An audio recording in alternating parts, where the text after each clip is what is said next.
Welcome, everyone. It's great to see so many of you and so many friends and old friends of the Miller Center for a topic that couldn't be more important to our political system today, and for which the Miller Center, in its almost 50 years, has a long track record of attention.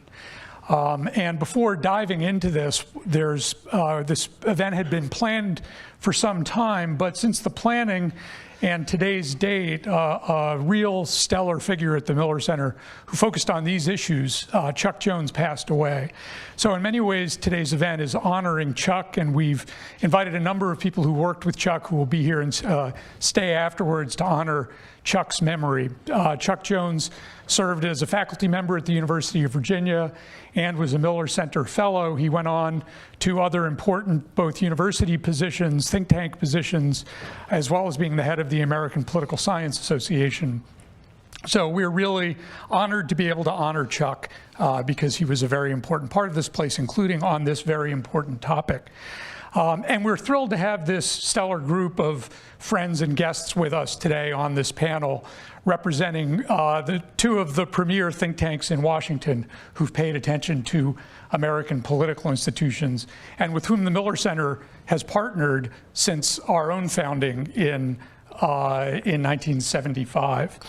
I'll introduce them in a second, but let me just say the topic is so important to us that when we did a conference on the American presidency in October, we spent a lot of time in that conference talking about why Congress doesn't work. Because if Congress doesn't work, it means that the president ends up taking up a lot of responsibilities that the Constitution intends for Congress. And that leads to a number of dysfunctions in our political system. So for a place that studies the presidency, you can't really study it well without knowing and understanding Congress, not just because of checks and balances, but because of shared powers. And when one branch ends up taking on powers that are supposed to be shared, it leads to a number of other dysfunctions. And I know that our panel will get into that today. So about our panel, I'm going to start with the panelists and then turn it over to the moderator. Bill Galston is the Ezra Zilka Chair at the Brookings Institution's Governance Studies Program, where he serves as a senior fellow. And this is particularly fun for me to have Bill here because I was at Brookings when we were lucky enough to lure Bill to Brookings from the University of Maryland, where he had been the Saul Stern Professor and acting Dean of the School of Public Policy. Bill has done a range of different things across his career, including having served as Deputy Domestic Policy Advisor in the Clinton administration. And I don't think that that was probably the first time the Miller Center had engaged with Bill, but we were fortunate enough to have Bill contribute his oral history to the Bill Clinton Project. Molly Reynolds is a senior fellow in governance studies at the Brookings Institution. She studies Congress with an emphasis on how congressional rules and procedures affect domestic policy outcomes. Her current research projects include work on congressional reform and the congressional budget process, including the politics of the filibuster rule. She received her BA in government from Smith College and her PhD at the University of Michigan. And I was fortunate enough to get to work with Molly, where we did essentially a group oral history with former legislative affairs directors in the White House to create a memo for an incoming legislative affairs director as they transition to office. Phil Wallach is a senior fellow at the American Enterprise Institute, and he studies Congress as well, and he's the author of this new book. And before coming, Why Congress, and before coming on stage, we debated whether or not it was missing a punctuation point, whether this is a question or a statement. And I'm sure Phil will talk about that. Phil has been at AEI for some time now, and before that, I got to work with Phil at Brookings. And finally, last but not least, our own Sid Milkis. Sid is a White Burkett Miller professor here at the Miller Center. He has been the Cavalier Professor in the Politics Department at the University of Virginia. He's been writing about the President and Congress, about social movements, and he's going to moderate our conversation today. So with that, Sid, I'm handed over to you. Thank you, Bill. Good morning, everybody. Good morning. See that? These guys are good, right? Thank you for coming out for this really important conversation about Congress, this indispensable institution, but one by many accounts, is in bad shape. It's dysfunctional. Before we get into the conversation, I want to mention you have index cards on your seat. This is the North Center's effort to provide a high-tech way for you to ask questions. So if you have a question, I will reserve some time at the end to allow you to ask questions. So write your question on the index card. They will be brought up to me, and if I can read them, I'll ask your question to the panel. It's really great to see Bill and Molly and Phil. Thank you for coming. And I'm going to start with Phil. Congratulations on your book, Why Congress. I know this has been a labor of love. It's taken a while. And apropos of what Bill said, as you know, Phil, mostly I write about the presidency. And the more I write about the presidency, the more I think I need to do some research and writing on the Congress. Because as Bill said, the dysfunction of Congress is one of the leading causes of what I think is the perils of presidentialism. So I really appreciate the passion and the intelligence and the creativity you've shown in writing this book. So I want to start by asking you why you think Congress is so indispensable to American democracy. What role does it perform in sustaining American democracy? And also, is the conventional wisdom right that Congress is in such disrepair? Or have we not paid enough attention to things going on in Congress that might suggest it's working better than the conventional wisdom would allow? All right, those are two big questions. Let me go really big on the first one of why we need Congress, why it's so central in our constitutional system. If you go look back at American history, even for centuries before the American Revolution, you had a situation where the colonists, the English colonists here, developed a very strong reliance on their legislatures. And the king, of course, was their king, but he was across the ocean. And that meant you had all sorts of important challenges that, living in such a wild continent entailed. And you had to deal with those by going to your legislature and coming up. That's the tradition of representative government in America. And it's very deep in our roots. Of course, here in Virginia, you know that better than anywhere else. So legislatures are plural, multiple.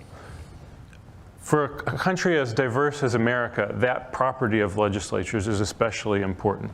You have such a diverse country, you need to bring its different elements into contact with each other such that they can bump up against each other and figure out how they can accommodate each other and live with each other and deal with the problems of the day together, even though they're not going to all become homogenous. This e pluribus unum does not actually mean that we all just become like-minded, like a beehive. That's only the Utah model, maybe. For the rest of the country, right, we expect there to be remaining diversity and disagreement, but the Congress is the place where we say, okay, we disagree, but let's figure out how to address the problems of the day together. That may sound very basic, but it really is something we can't substitute through any other mechanisms, in my opinion. We end up putting so much weight on the presidency in our modern public policy making, and we somehow think that we can resolve all of our differences through these giant contests every 4 years, and that really is a backward model in my view. And that whole idea that the president is the only official elected by the whole country and therefore somehow is the superior embodiment of the American people, that's an idea that has a lot of rhetorical force, but in my view is very misguided. Again, I don't think the president can represent the whole country. He's only one person. And we need the Congress to be the one to centrally sort of chart our direction, to make the big decisions. And the president then can be faithful to his constitutional role in taking care that the laws are faithfully executed. That's the executive power is different. Of course, the president has his place in the legislative process as well.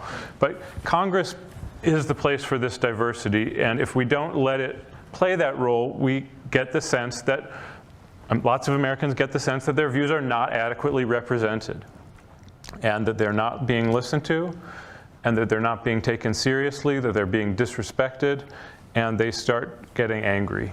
And that is the story of 21st century American politics as far as I'm concerned. Our Congress has become a more marginal body. It's become more of a sort of appendage to the executive branch. It's not receded all the way to irrelevance. It's not a do-nothing body, right? So on your second question, is Congress as dysfunctional as the conventional wisdom suggests? I think sometimes the conventional wisdom seems to be Congress literally can't do anything. That's not right at all. Congress does continue to do a lot. It makes big spending decisions. It makes big national defense decisions every single year. It also has to be it's brought in to sort of make deals with the president. And a central feature of our 21st century policymaking is that when big things are demanded, the president and the leaders of Congress get together and do things in a hurry. If you think about COVID as a paradigmatic example there, in April of 2020, Congress got trillions of dollars out the door, with overwhelming bipartisan votes. So Congress is capable of fast action. It's capable of cooperating with the president sometimes. But at the same time, we've lost a sense that interesting debates are actually happening in Congress. We've lost the sense that regular members are participating in a meaningful process that's letting them give voice to their own constituents. Instead, it's all worked out at this leadership level, and that leaves the institution sort of hollowed out. So let me bring Bill into this conversation.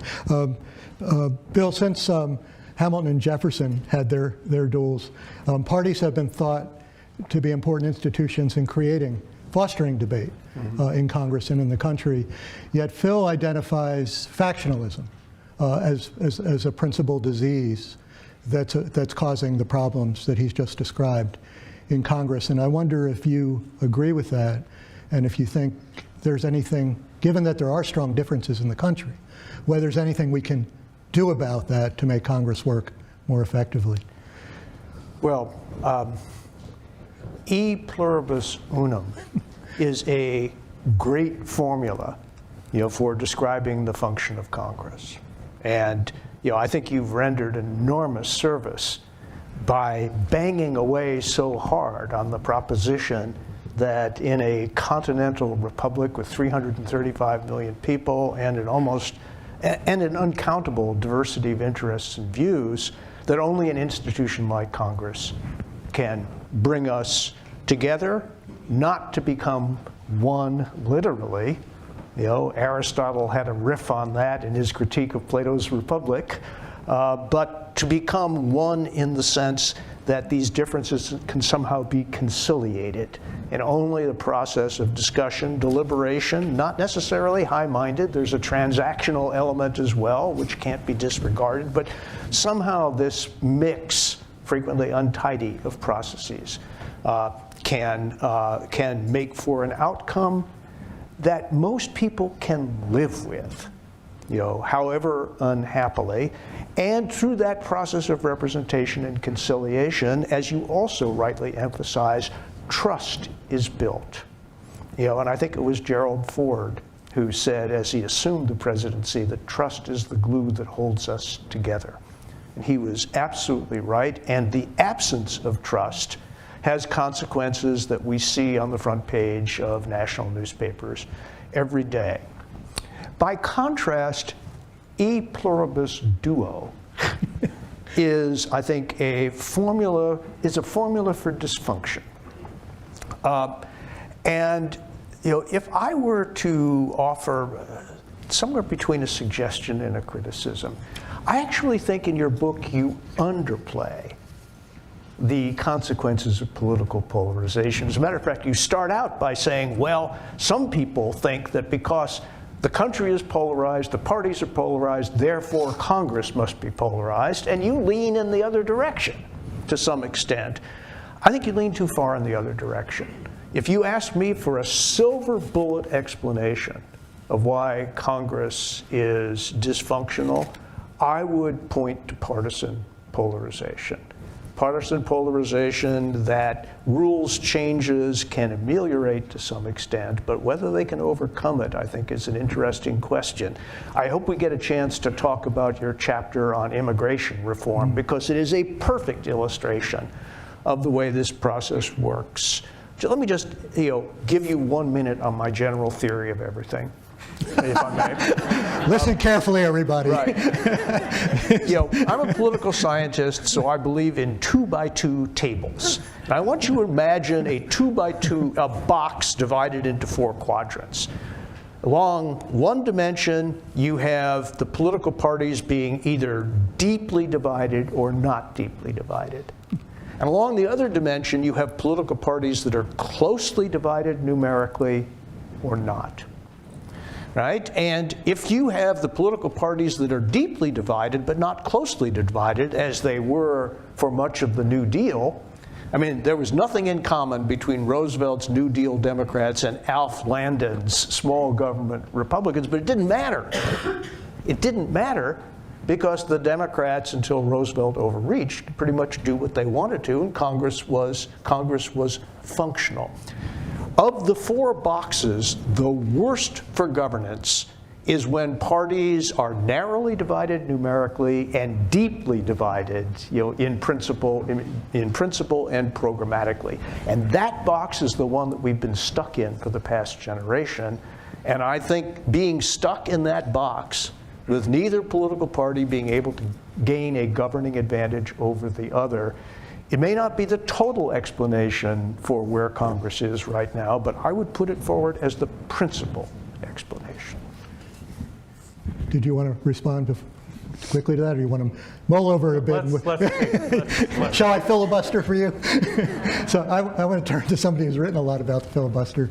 Molly, you write a lot of great stuff about the institutional problems in Congress, particularly about the committee system. And I think there your thoughts pretty much agree with Phil. And the filibuster, where I think you guys might have some important disagreements. So how significant are these institutional pathologies in Congress in creating the dysfunction, the problems that Phil's alluded to? And I guess they relate somewhat to the factionalism that Bill's just described.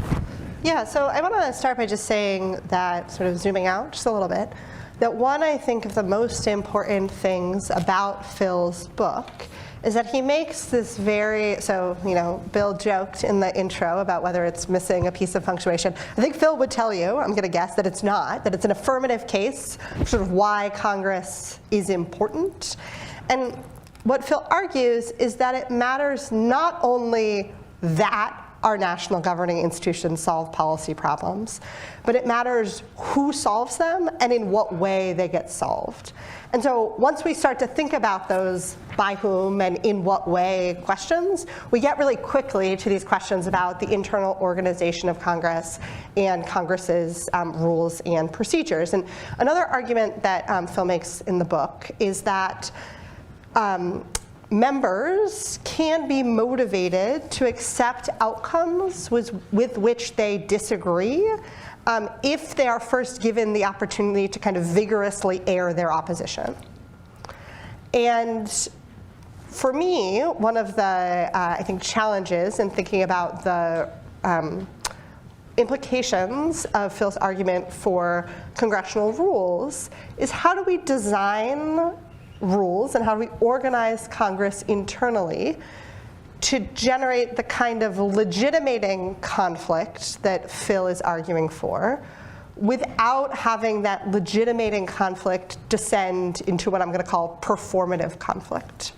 And so conflict where sort of the point of the fighting is to have the fight, sort of be public about it, to be angry. We could sort of talk about ways that I sort of see this playing out in the current Congress, if folks want to do that in the Q&A. But in terms of the sort of specific things Sid put on the table about, say, the committee system and the filibuster, I mean, I think you would find very few, if any, sort of serious watchers of Congress who would say, no, reinvigorating the committee system is a bad idea.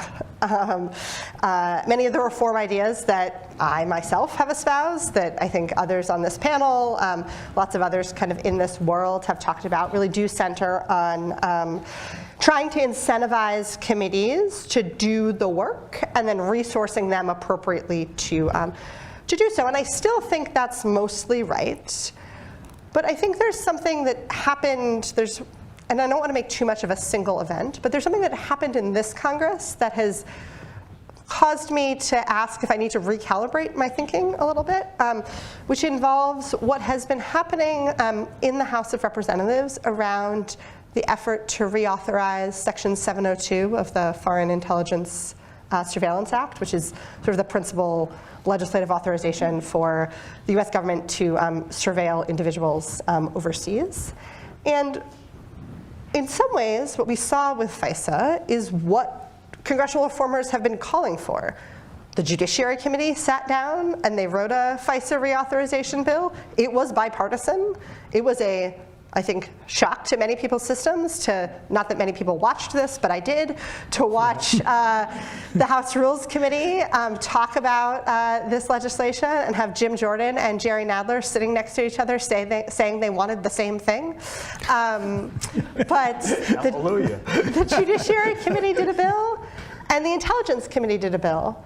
And then now Speaker of the House Mike Johnson has been wholly unable to adjudicate or to set up a process that adjudicates between these two committee-generated proposals. And I give you this example because I think we do need to ask some questions about what level of leadership power is important in helping committees be able to overcome sort of political problems and political differences that committee leaders might not have the political capital to do by themselves. And maybe FISA is an outlier issue.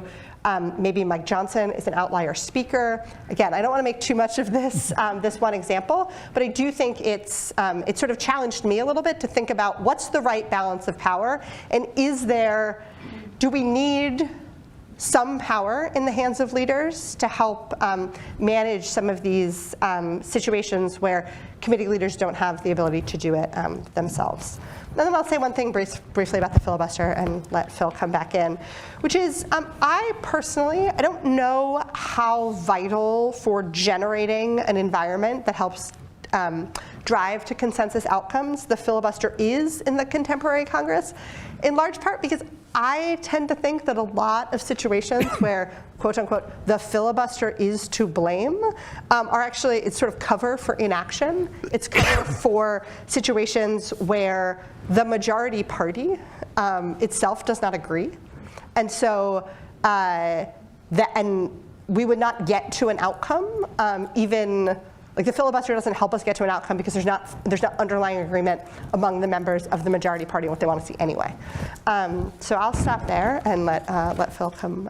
I'll turn it back to Sid, and maybe Phil will come back in. Do you think we should get rid of the filibuster?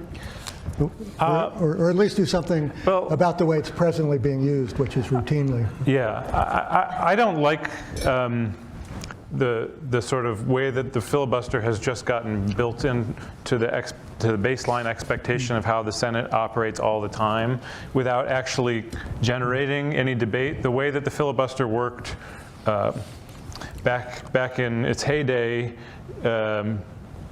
was that all the Senate's other business ground to a halt, and we had a grand debate about something, and they had to resolve it one way or other. They might need to conciliate the filibusterer, or they might just wear the filibusterer out, and that would be the way to move on. It was a real forcing mechanism to focus people's minds on the issue, and I think that was a healthy thing to have.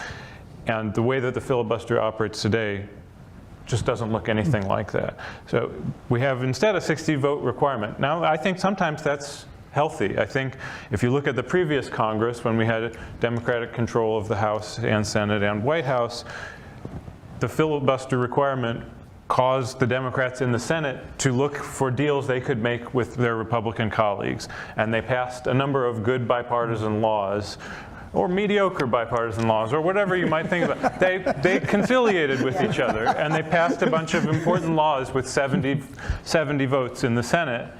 And had there been the possibility that they could pass things with 50 votes plus the vice president on every single issue, maybe they wouldn't have been as interested in that conciliating dynamic. So in that sense, I'm not eager to get rid of that. But I would wish to see the talking filibuster restored, and I would support reforms that would do that. Now, let me try to address some of the other comments that Bill and Molly made. I think this question of, okay, we're in this era, as Frances Lee has very helpfully explained in her scholarship, where we're on the knife edge. Every election seems like could go either way to empower either party.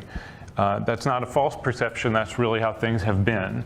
And that changes the incentives for partisans compared to an era in which, okay, you know you're in the minority party or you're in the majority party. You have to do business differently, potentially. And the way that it works is that everybody is just focused on, they think that the most important thing is winning the next election. And that has, the longer that dynamic persists, the more it becomes that you almost forget about the idea that the substance of governing matters and that the reason you want to gain power is to do the governing. And because you're just constantly thinking about winning the next election. And in practice, because congressional abdication pushes decision-making into the executive branch, Congress itself starts to think of itself as just a body that's mostly about framing presidential elections. So the immigration reform debate that's playing out in 2024 is just a mind-blowing example of this, where Republicans demand we need to do something about the crisis on the southern border. All right, Democrats say, all right, we're willing to play ball, let's do it. And so, you know, you have a liberal senator and a very conservative senator get together and sort of do some very serious negotiating with each other. And an independent from Arizona. And an independent from Arizona, good point.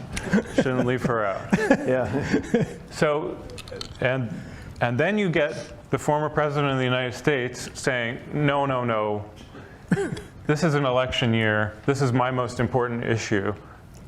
Let's not think that legislating is the answer here.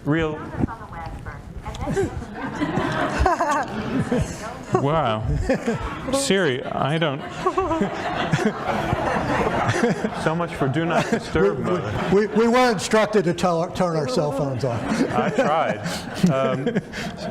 Sorry. So it's just amazing that former President Trump said this in so many words.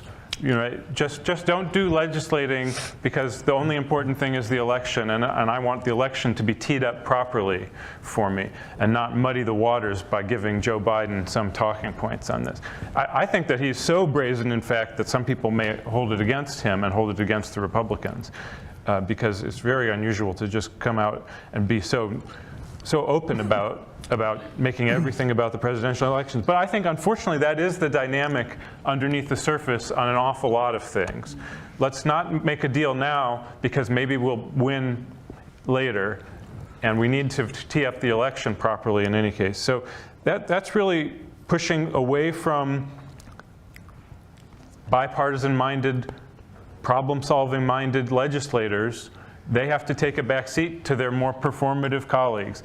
And so when we think about like the rise of Matt Gaetz, Matt Gaetz understands something about the way modern politics works. We can't say that he doesn't, because as this very junior member, he came in and immediately had President Trump on the phone listening to him, and managed to topple a Speaker of the House in a way that had never been done before in 2023.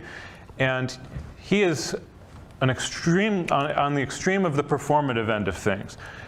But that's worked for him in a way. That's made him an influential person in a way that just putting his nose to the grindstone and being a good committee worker almost certainly would not have given him the same level of influence. So he's responding to incentives. Madison told us we need ambition counteracting ambition to be the mechanism that makes our separation of powers work. Well, if the most ambitious and talented members see that they're going to be rewarded for performative conflict and not legislating, then we're in big trouble. So in my opinion, the reason for hope is that Congress has not always been like this, and that I think people are just exhausted with the current era. And the knife edge problem remains. Maybe some party will decide to just get serious about substance, and that will help them become a majority party. That's sort of the big mystery of our era. Why isn't either party better at making the play to become a 55% party? It seems like neither one of them wants to, in a way. Witness the presidential nominations contests this year as Exhibit A. But it also has to do with how beholden they are to the sort of extreme elements in each of their parties. It would be seen as a betrayal of their core supporters to go for that 55% move. But we've seen Congress change itself in the past. That's my source of hope. Congress has organized itself differently for different political moments, and there is this sense of exhaustion and futility such that members are unhappy with the way Congress is today, especially in the House of Representatives. And unfortunately, some of them exercise exit as their option. Some of the best members are saying, I've had enough, thank you very much. I'm going to try to do more important work elsewhere. But some of them will stick around, and it is my hope that their own desire to actually be important policymakers will lead them to help reform this institution, try to make it a less top-down, hollowed-out place. Bill, you worked in the White House. I did. And Phil talks a lot about the way a lot of power, because of dysfunction in Congress, has gone to the presidency. But how do we explain a former president so dominating the agenda of American politics and his party? Or do people exaggerate Trump's role in stopping this immigration reform and maybe overlooking things like the Freedom Caucus as being just as central? I always like to ask questions where people sigh. Well, my students collapse when I ask them this. Machiavelli once remarked that it's better to be feared than loved, and somehow Donald Trump has managed both. He is loved by his supporters and feared by his enemies, which is a pretty good combination. I'd like to get to another feature of the relationship between the White House and Congress, but I will answer the question posed, and that is that Donald Trump has managed a very rare feat, that is, the hostile takeover of one of America's two major political parties. The current Republican Party is Donald Trump's party. And it will be Donald Trump's party after he is no longer president. And he, in that respect, is the third great Republican party transformer of the World War II era. Dwight Eisenhower was the first. Defeated Taft and led the Republican Party to make its peace with the New Deal and with internationalism. Second was Ronald Reagan. The third is Donald Trump. And the changes that he has made are much more than tonal changes or even policy changes. He has changed the Republican coalition irreversibly. The Republican Party will not go back to the way it was in 2012. Full stop. And that means, and that is true at the grassroots level, which means that when Trump speaks, the majority of rank and file Republicans believe that he speaks for them. Some of them ardently feel that way, and so it is not difficult for him, to use the people as a bludgeon against members of his own party in Congress to do his bidding. It's not complicated, right? And some of them agree with him, and the others fear what he will do to them if they don't go along. But I want to make, two other points. Because this may be my last chance, and that is that that congressional dysfunction doesn't just increase the powers of Congress, rather the presidency, in a way that may not be constitutionally intended or constitutionally functional. It does the same for the judiciary, and here's why. The court, particularly in its originalist mode, will say, well, you might not like the outcome, of the way we interpret this statute, but this is what is there on paper, and if you don't like the consequences of our interpretation, change the law. That's one way that the constitutional dialogue goes. But if a Congress is dysfunctional, it can't change the law. And therefore, the court gets the last word, even when the court doesn't want the last word. This is a bad situation, I believe.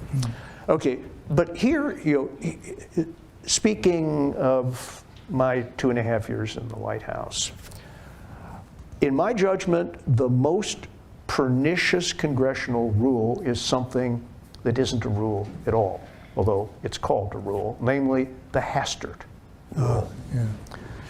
Okay? For the few of you in the room who don't know what this is, the Hastert rule says, in effect, you don't allow a bill to come to the floor unless it enjoys the support of the majority, even if the bill that is blocked because the majority of the majority disagrees with it enjoys a very robust majority in the House of Representatives as a whole. I think this way of doing business has done more damage to Congress than the filibuster. When I was in the White House, I saw my president working with the Speaker of the House of his own party to bring bills to the floor which he believed were in the national interest, even though they did not enjoy the support of the majority of the majority. I'll offer just one example, the NAFTA vote, right? Where 60% of Democrats opposed it, but it passed. Now, we can have a long debate as to whether that was a good thing or a bad thing, but Bill Clinton and Tom Foley did that because they believed that it was in the national interest, even though the majority of their own party didn't like it. And if you're not willing to do that, then the House of Representatives becomes a counter-majoritarian institution.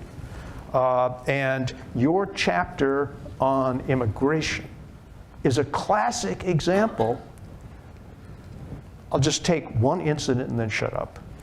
In 2013, which was our last best chance to have bipartisan immigration reform, a truly deliberative process in the Senate produced a 68-32 vote in favor of comprehensive immigration reform. It went over to the House. John Boehner refused to put it on the floor, even though he knew damn well that it would pass if he did. The mess that we're now in on immigration is a direct result of his refusal to bring that bill to the floor. And I can't imagine anything more destructive than that. Well, I think the regime we have now is not even as permissive as the Hastert rule. We seem to have something now which is the House Freedom Caucus rule, where if the House Freedom Caucus doesn't want a bill to come to the floor, that's enough to put the speaker in fear. Or some even smaller faction. Oh, right, or the SALT stuff, right? That shows that other members are willing to lean on the same dynamic. If you're not willing to give me my... I think the speaker now finds himself in a place where he's, in the wake of Kevin McCarthy's ouster, with this rule still in place that could lead to another ouster just as easily, the Speaker is living in perpetual fear to let anything come to the floor. And frankly, expectations for what the House is going to accomplish are so rock bottom that if he just manages to keep the lights on, people will probably be happy enough to let him off the hook. Okay, I yield then. The Hastert rule was the worst rule that isn't a rule, until a new rule that is a rule in the past year. So I'm hesitant to ask this question, but I want to be true to the title of this event today. I want to ask each of you whether you can reimagine a better future for Congress, and if so, tell us a little bit about why. And I'll start with you, Phil, and then we'll ask Molly and Bill. Well, first of all, let me just say things can get worse. They really. I told you I was afraid to ask the question. They really can, and I mean, we can spend more time doing performative impeachments, and we can have real troubles passing spending bills at all, or passing the National Defense Authorization Act. All those things have been okay, and they can get worse, and maybe that's what we should actually expect. But how could we expect something better? Again, how could we expect these places to become vital deliberative bodies that actually commit themselves to settling issues in a way that people can live with, in a way that will generate trust? I think part of the problem is we're really not trying right now.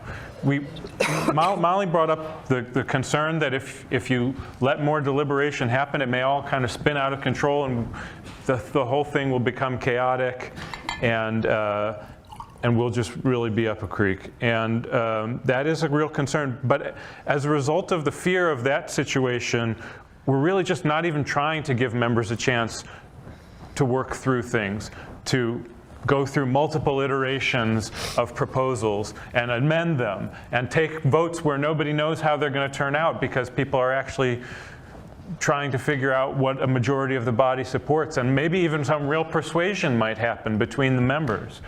That has all become foreign to the experience of the 21st century Congress. And if the place is going to become a vital institution again, that's what we need to reverse. We need to get it such that the members themselves take responsibility and say, I want to have this argument. Maybe it doesn't actually have to be on the floor of the chamber.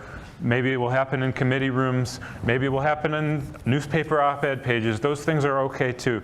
But you actually have to have the members themselves working through the problems, and not just always deferring to leadership, always waiting for leaders to parachute in a solution that manages to keep the lights on at the last minute. So I do have some amount of sympathy for some of the procedural objections that the House Freedom Caucus members made along the way to sending the 118th House into such chaos.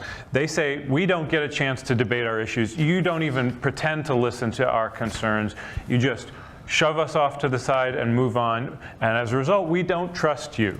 We don't trust you. We think you see us as a problem to be dealt with rather than representatives of real concerns of the American people. That's the dynamic we have to reverse. And now, if you start letting things happen, then you also have to be willing to let the majority work its will. That's the trick. If we're letting everyone have their say, then the majority also has to be able to work its will. Molly? Yeah, so I have two things to say, and one actually picks up pretty directly on where Phil was going right here, which is that I am less sympathetic to the Freedom Caucus in some of their procedural objections, because what you see, and sort of their fellow travelers, what you see them demanding, and here I'm loosely quoting from Thomas Massey in the floor debate over deposing Kevin McCarthy, which is that you see the sort of members of this rebellious faction in the House Republican Conference simultaneously demanding more open deliberation and also their preferred policy outcomes. So they said to McCarthy that we want the opportunity to amend bills on the floor, and also in the spending context, we want spending at X level, or we want spending bills that contain X, Y, and Z policy riders. And those two things are fundamentally at odds with each other. You can't both guarantee to, I think, like the hardest line faction in your conference, that the process is going to produce the outcomes they want and also allow the deliberative process to work its will. And so, much of the story of what happened in the House of Representatives last summer was they brought individual spending bills to the floor, which is something that the McCarthy holdouts had demanded in their negotiations to elect McCarthy in the first place. And there were lots and lots of amendments. And when those amendments, and they were, conservative, they were on culture war issues, what have you, when they failed, the members who wanted them then pointed at the fact that the bill didn't have those things in them as the reason for not voting against it. So I think in the current moment, it's sort of the folks who are talking most loudly about wanting more opportunities for deliberation are also trying to get their leaders to structure the process implausibly in a way that, given the realities of divided party control, that gets what they want. The other thing that I will say, and this actually goes back to something Phil said earlier, is that I too remain optimistic that the Congress can figure out a way out of this, but in part because they have in the past. But I think when we think about what that might look like, we need to be honest that it likely does not look like what it used to be. So one of the things that has influenced my thinking on this quite persuasively is some work by Phil's AEI colleague Yuval Levin, who cautions us against what he calls excessive nostalgia for an earlier era of Congress. And I think what I'm always challenged to think about is how do we design a set of rules and procedures that allow for more deliberation, but also take seriously the political realities of the moment. And what could that look like? If I knew the answer to that, someone would pay me more money than they pay me to do this job. But I think that's the real challenge for me, is thinking about quite creatively and openly about what could it look like to allow more of this deliberation, while also being honest about, particularly, I think for me, the media environment in which members operate and the way that the incentives of the media environment really reward this performative behavior, to use the Matt Gaetz example. Yeah. Bill? Yeah, very quickly, Sid. I'm going to respond to your question by alluding to the concluding section of Phil's book, where he lays out 3 possible scenarios for Congress. Thank you. He calls the first decrepitude, which is basically just extending out, the current Congress's current trajectory. The second he calls rubber stamp, which would be in effect Woodrow Wilson's dream, where Congress is the dependent variable in the constitutional equation, and the president, like a prime minister, sort of commands the agenda, et cetera. The third he calls revival, and what interests me most about, Phil, about your discussion on revival is that it presupposes an event that busts up existing party coalitions. You paint a disaster scenario where there's a volcano in Guatemala, even more repression in China, and millions upon millions descend on the United States in a way that dwarfs even the present emergency. And it's that pressure that destroys the 2 armies fighting, fixed position World War I battles ad infinitum. I think you're right about that. In the same way that it took Watergate and 74 new members of Congress to bust up the previous regime.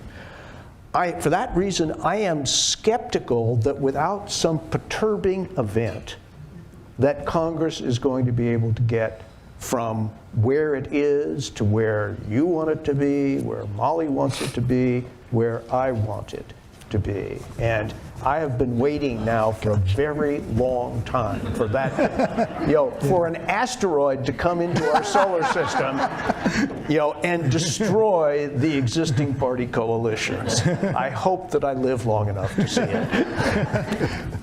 I have to say, if January 6, 2021 was not an asteroid, a political asteroid, I don't know what could be. But let's turn down the temperature a little bit, because the first question is a legacy question. Phil, a member of our audience asked you to comment on the legacy of Mitch McConnell, who's just announced he's stepping down as leader. Good, positive, negative. What's your... he adores the institution, as this card here says, but may not be blameless for some of these. It's a complicated legacy for sure. You know, the Senate in the 21st century is an extremely leader-dominated, just like the House has been leader-dominated. And for the Senate, that's much more unusual in its history. The majority leader position has just been so powerful in the Senate, and that's in large part because of Harry Reid. I see him as really a transformative figure in the Senate, but McConnell has been every bit as important in sort of making the Senate top-heavy.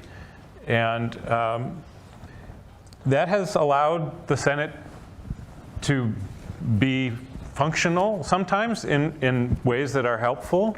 And the Senate, you know, the big secret about the Senate is that most of the way it actually does its business continues to operate on unanimous consent all the time. So not a single member pipes up to say, no, let's not do it this way. Let's do it according to the rules as they're actually written. No, they don't say anything. They accept the leadership of Schumer and McConnell today, and Schumer and McConnell work out exactly what the agenda is going to look like. Of course, they have to take into account their members' needs, and they're both very good at their jobs. So they're able to make the Senate kind of work in ways that satisfy their members, but it's all very much mediated through the top leaders. So that's what I take to be Mitch McConnell's institutional legacy, and I'm not happy about it. I think the Senate is better off as a somewhat more freewheeling place where individual members are more willing to take things in unexpected directions. The Senate is a very boring place today. It's supposed to be the world's greatest deliberative body, and it doesn't look like that at all today. So that's part of what I take to be Mitch McConnell's legacy. Of course, his other legacy is just he's been an extraordinarily successful partisan leader. He's kept together a potentially factious Republican Party to a degree that I would have thought was impossible 10 years ago, looking at how Trump's emergence could have fractured the party, and in large part because of Mitch McConnell's skill as a partisan leader, it never did. He certainly can, you know, take a lot of credit for the Trump transformation of the federal judiciary, all those things. So, you know, that's a partisan legacy. I suppose Republicans will like it and Democrats will hate it, but that's how I see it. Yeah, there's a couple questions here. Give you a chance to respond to Molly and Bill's skepticism about revival. And there are a couple questions that ask, is Congress reformable given some of the things that sustain the current Congress, the deeply rooted performative politics, the factionalism that Bill talked about. Do you have any response to their skepticism? I will say, you know, after McCarthy was ejected, and then Republicans failed to go with the next man up, Scalise. Then the next man up turned out to be Jim Jordan. And in some ways, if the Republican Party was just going to be sort of allowing its right faction to dictate everything, then they would have elected Jim Jordan as Speaker of the House. That's not what happened. So that was a very momentous thing where it was some of the more moderate members. It was also a lot of the appropriators. There's a lot of the senior members who were some of the most sort of influential legislators that Republicans have. They said, no, thank you. We do not want a Jim Jordan speakership. We are not going to just accept that the Republican Party voted for Jordan in conference because you didn't accept McCarthy and you didn't accept Scalise. Why should we accept Jordan? So that was the glimmers of hope that the sort of workhorses of Congress could stage a rebellion against the show horses, in my way of thinking about it. So that latent potential is there, and part of the point of my book is to buck up the workhorses, to say you don't have to live in the institution the way it is today. You can make it more like what you would like to see. And you know, I do think there's an appetite for change, but whether you can sort of work out the coordination problem to get from here to there is in fact a very difficult problem. So there's a couple questions here suggesting, I think the implication being that there are some possibilities for some moderation. One, I don't know about the practicality of this, but one asks about the two-party system and whether 5-10 years down the road we'll still have a strong two-party system, and what the effect of having such a tyrannical two-party system is, and whether a multi-party system might break the logjam a little bit that Bill was describing. The other question's a much more specific question about the problem-solving caucus, asking about that, whether they can play any role counter to the Freedom Caucus in getting Congress to do the kind of deliberation and bargaining that you think is such an important part of the legislative process. The Problem Solvers Caucus, for those who don't know, is a bipartisan caucus that focuses on trying to solve problems. It's sort of the most moderate members of each party who get together and try to find projects to work on together. And they have been very frustrated about the procedural difficulties that their projects face when they do feel like they've found things that a huge majority of legislators could support, and yet they can't get any traction. And the projects just sort of fall by the wayside. So I do see them as a healthy force for reform to try to make it so that we can do bipartisan work when there is an appetite for it. Now, what was the other question? The two-party system. Two-party system. Well, our electoral institutions really do kind of push us pretty strongly toward a two-party system. And maybe, you know, we all have some friends in the reform world who say that as long as we've got that electoral system, we're kind of stuck.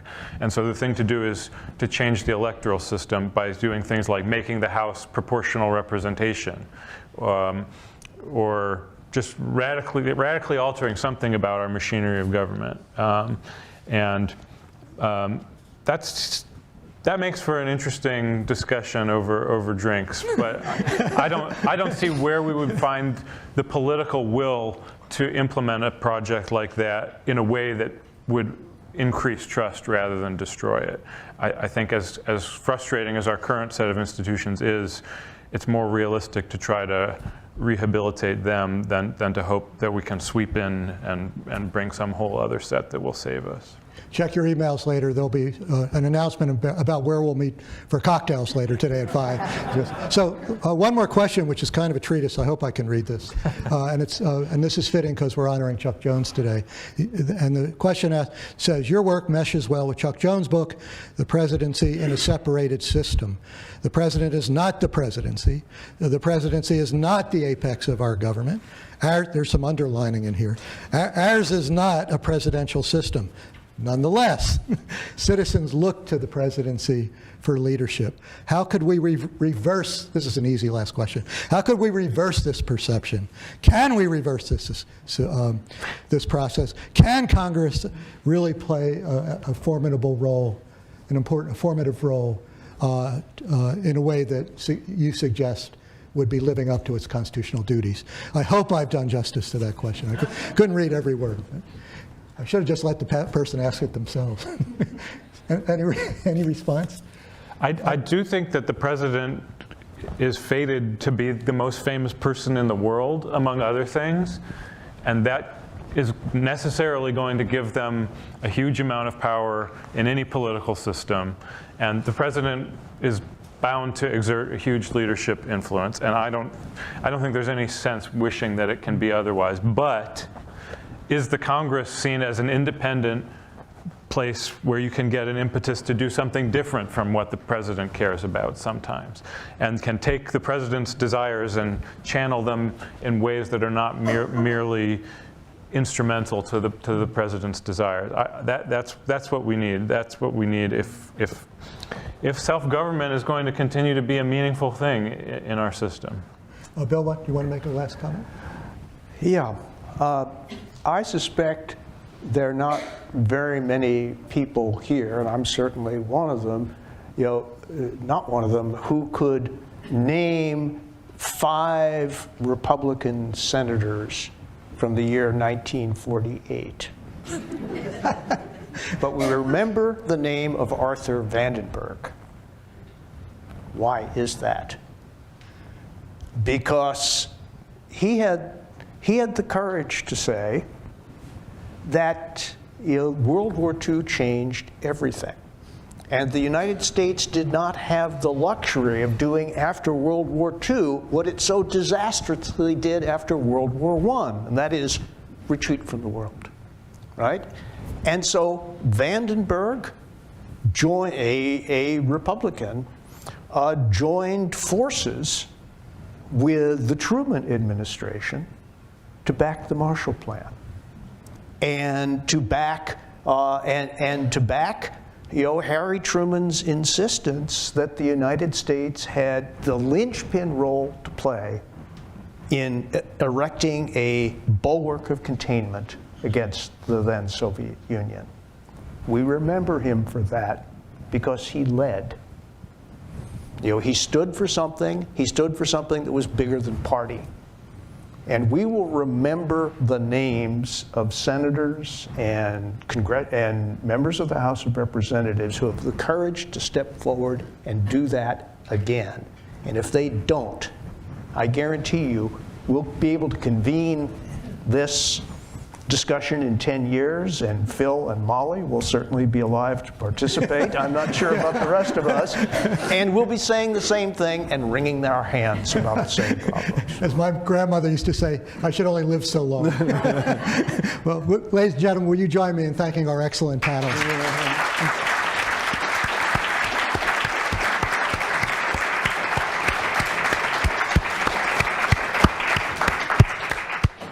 Thank you so much.